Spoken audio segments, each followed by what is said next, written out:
Okay, hey all. So this is a project I've been wanting to work on, and I've been just kind of accumulating parts over time. Um, this is a Lionel GP30 dummy unit. There was two GPs they made, the GP38s 2001 and 2002. The 2001 from Lionel was a legacy locomotive. I have the K line version, number 2001, which is virtually the shell is, other than the colors are different, it's identical.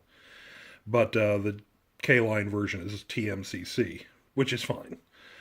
Because what I'm going to do is I'm going to power up this dummy. I'm going to take out the dummy trucks and put in the powered Lion Power, whatever they call them, trucks, and then put motors in. Originally, I'd ordered just the motors to get things coming and a few of the little pieces. Um, and then I realized later that the trucks are same front and rear. I'd order a front and rear motor, and the front motor has all of that stuff for the Legacy, an Odyssey for the speed controller, and all that.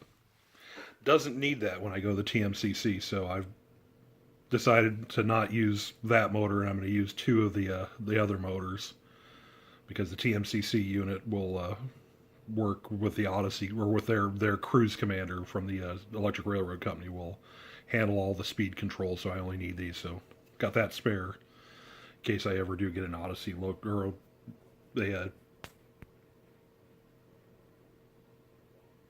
legacy locomotive that's got Odyssey, because those have a different fitting on the bottom than any of the trucks I've ever had, and they require those little pieces to connect the motors to the truck.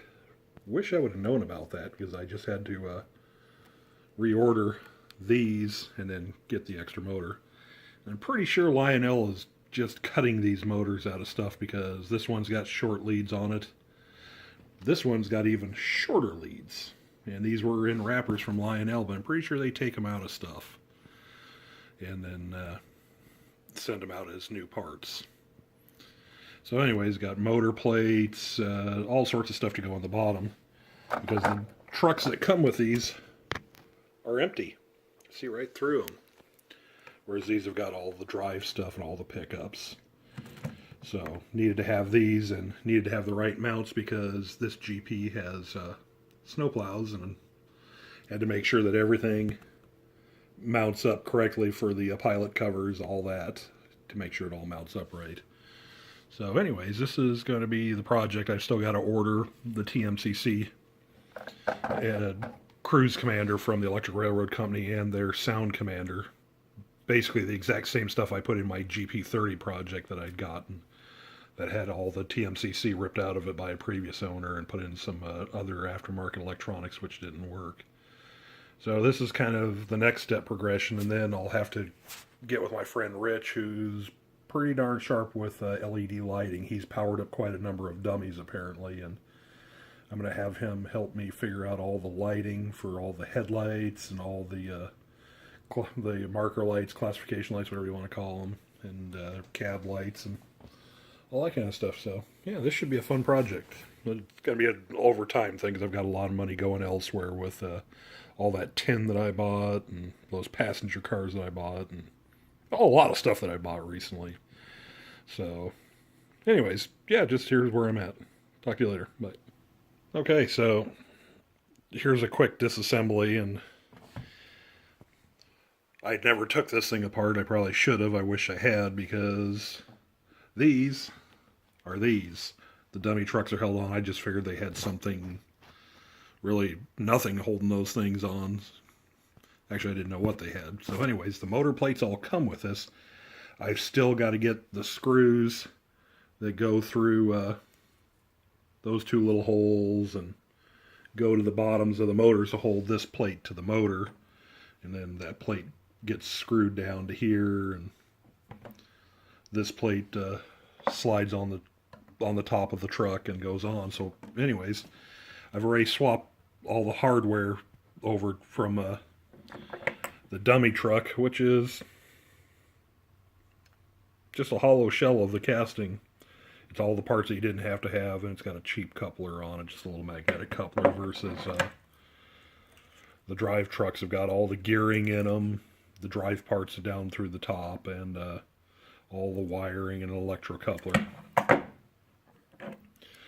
So I've swapped over all the framework for the wheels. There's just two little screws. They actually have guide pins that put them on square. And then those two little screws there hold the whole front pilot assembly on. So pretty painless to put that on. I just got to get some little screws that'll fit, like I said, the motor plate to hold the motor plate on, and that way I can put the motors into this and I'll at least have a assembled chassis. This doesn't have a opening for a speaker grill, so once I get the stuff from the electric railroad company, I'll have to probably open that up to mount the speaker down into the tank.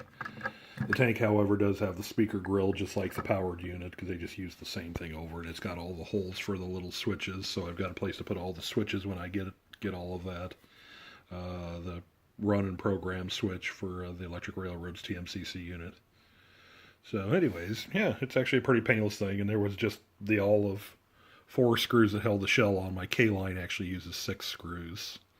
So I thought the shells were virtually identical. They're not quite, but they're close.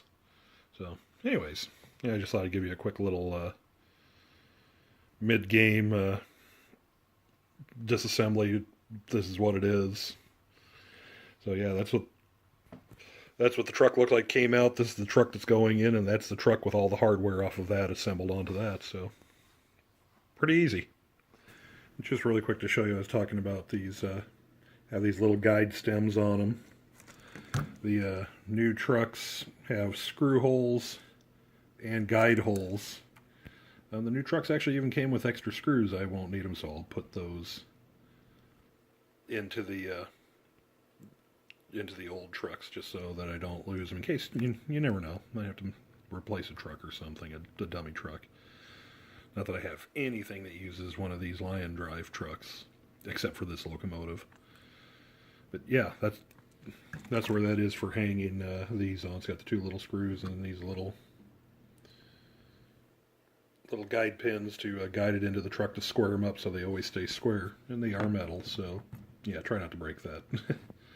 I didn't. They kind of come off with a little rocking motion, but don't force them off. Just work them, they'll pop out. Okay, so I've got the motors all mounted up. The trucks are all back in with the new Lion drive trucks. Got all the wiring pulled through. So now it's just a matter of getting all the electronics from the electric railroad company to put the TMCC unit in and their sound unit into this. Same thing as I did on my GP30 that I resurrected. But it's a chassis. The motors, I mean, if I had a way to run these, because these are DC motors, I could just wire them straight from the trucks to the motors and it would go. But yeah, the old dummy trucks. In the case of this, I didn't need the plate that went from the truck to the frame, and the motor plate that bolts the motor down. That the motor mounts to this and mounts to the frame. Because these are designed so that the motor stays in, and you can actually twist the truck 90 degrees to one side, and the truck will pop off. You undo the wire plug, and you can take the trucks off. So it's actually kind of a neat little setup. This legacy Lion drive setup. But that's where I am for now, and once I get a little bit more caught up, then I'll start ordering the electronics, and then I'll start working. Once I get that all hooked up in a running chassis, then I'll get with Rich and see what we can figure out for wiring up the bodies. He's done a lot of these, so should be fun. Talk to you later. Bye.